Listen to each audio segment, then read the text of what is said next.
Hello again, everyone. Got a new restoration project I'm going to get started on today. This is a Philco Model 60 radio. Made in the early 30s.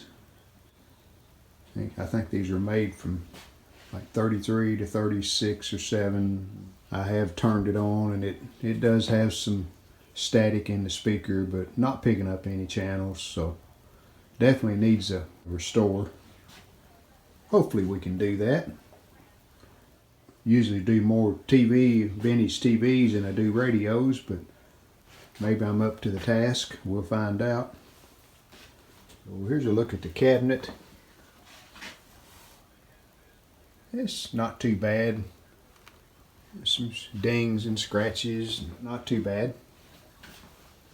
It does have all the knobs, which is good. The dial is back in there. I think you can see it. Yeah, I think it's okay.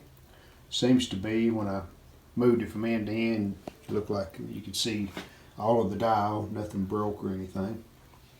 This does have the wrong dial cover. You notice it says Philco Junior, and these didn't have that. So let's look at the back, and then we'll pull the chassis out and take a look at it. Alright, first thing that jumps out to me, this filter cap's been replaced. They still have the sleeve around it, the insulator sleeve that these caps had on them. That's an original Philco cap. Well, I say original, it's a Philco cap. Could be original, could have been replaced, but they did use a Philco if they replaced it. And it's a Philco Type 60, code 121. So, cabinet, I think this has been replaced. It looks like plywood. That brace is very important because these are thin on top. If that brace happens to be broken or gone, then you could easily pick that up by the top and crack it across here, split the top. So that's good. And one more thing, it's got the old cloth AC cord with an old style Bakelite plug on the end. That's probably been replaced. I doubt if that's original. But anyway, let's pull this chassis out and see what it looks like. Here's a chassis and the speaker. Aftermarket speaker. There's a dial. Doesn't look too bad. Not broken. And not really warped. A lot of times the heat of the dial lamp will warp them, make them bend out, but this one looks pretty good. Got a little bit of waviness to it there, but it's working okay.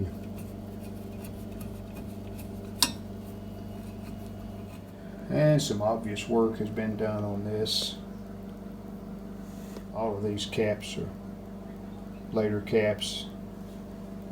There's several of the original resistors here. There's another one. And these are the circuits with the capacitors in them. Bakelite housing, and they've got tar or black material inside them. They put the caps inside this case, and then the leads connect right here. Definitely had some work done to it. So let's get to work. And I was able to locate a diagram, a schematic on this old Model 60 radio, and did find a replacement parts list. So that'll be helpful.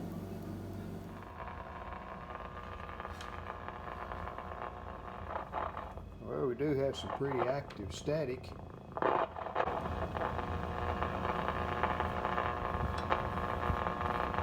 That's about all. I know antenna input coil, one section of it will go bad, and that will prevent the shortwave from working properly. Won't affect the AM, but there is an oscillator coil that a lot of folks have had mentioned of on the forums, and take my meter and see if I can determine if it's okay.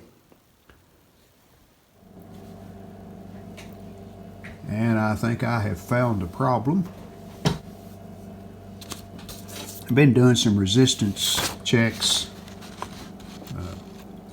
I even checked all of these resistors I have highlighted. They were all okay, within 20%, so we'll call them okay. But in doing those resistance checks, I noticed this point right here, where this resistor 21 ties to the oscillator coil.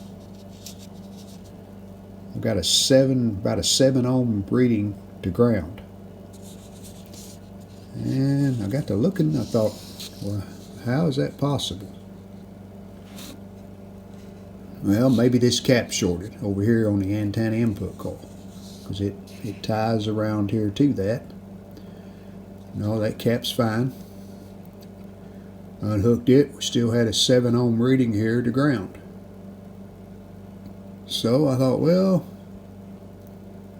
maybe this up in here, maybe pin 5 here going out to the detector oscillator tube, maybe something shorted here. All right, I got the meter on resistance. I'm going to clip on that tie point. And there's what we got. We got about 7 ohms to ground. But when I unhooked the black wire going up to the antenna input coil, that's pin 1 on it, my short disappeared. So it had to be something in that coil. So I thought, well, maybe this wire coming out from beside the coil is got chafed and it's shorting out to ground, but makes no difference.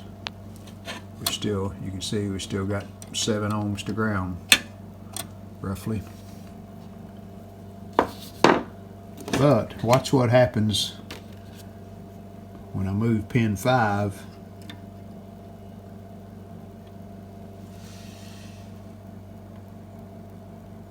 Short goes away.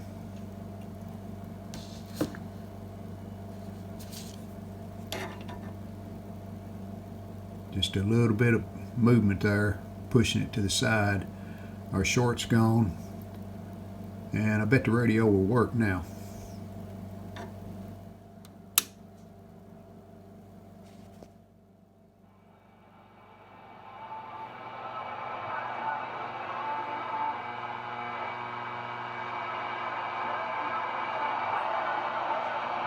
Sure enough, we're tuning channels now. Now I have LED lights here in my basement workshop, so that's why it's so noisy, but that's definitely the problem.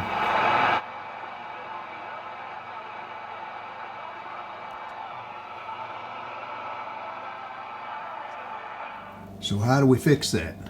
There we go. See, we're back down to about 6 ohms. So, and now it's gone. So I suspect insulation's broke where the wire runs up the coil, or something's going on there that's letting it short over the ground. I suppose I was maybe lucky that I happened to check this point here to ground and found that short, but hey, I'll take it. I think we figured it out. The only wire that would remove the short was unhooking the wire going to the tuning assembly. So let me show you what I found. This green wire right here goes to pin 5 of the antenna input coil. It goes down through the chassis, that point right there. There's just a hole in the chassis. It goes through it and up to the tuning assembly. Well, I noticed that wire's pretty tight, and as I would move it around, the short would go away. and I had found my problem. The insulation on that wire, where it makes the bend there, the insulation's broken and it's letting the wire short out.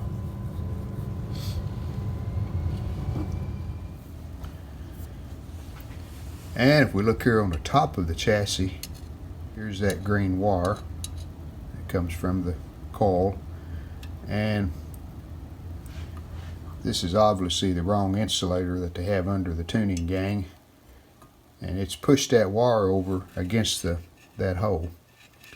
And when I put a new wire on, I'll make it a little longer where it have some gap around it, won't be laying up against the chassis.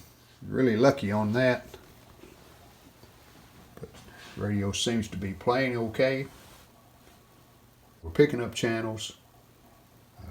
I'll get a new wire put on that coil. That should solve the problem. Need some new insulators under that tuning assembly. They're wore out.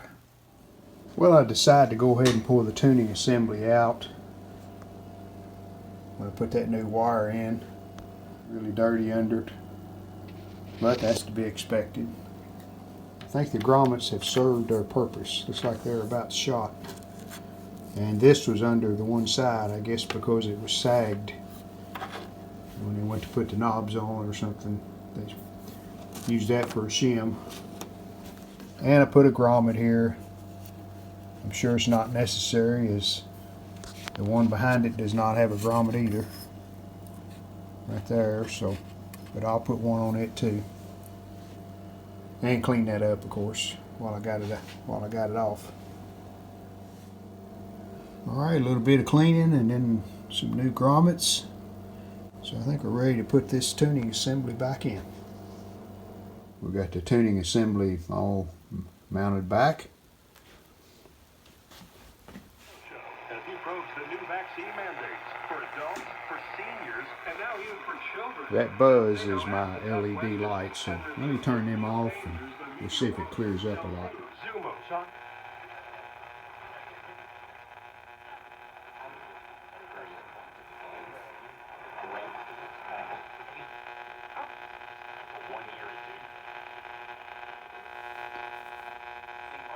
Might have purchased or refinanced your home. All right, we're going to call that complete on the tuning assembly.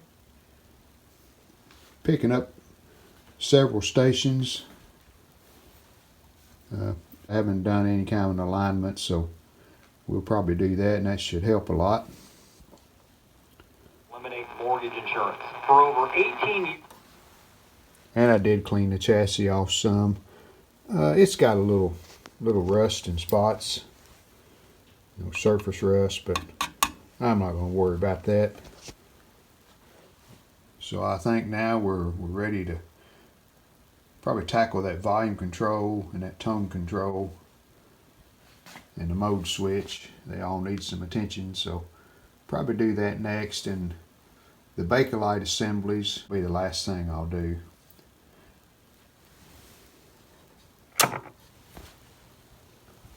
We hope you've enjoyed this video. If you did, hit the like button, and we'd love it if you would subscribe to our channel. Thanks.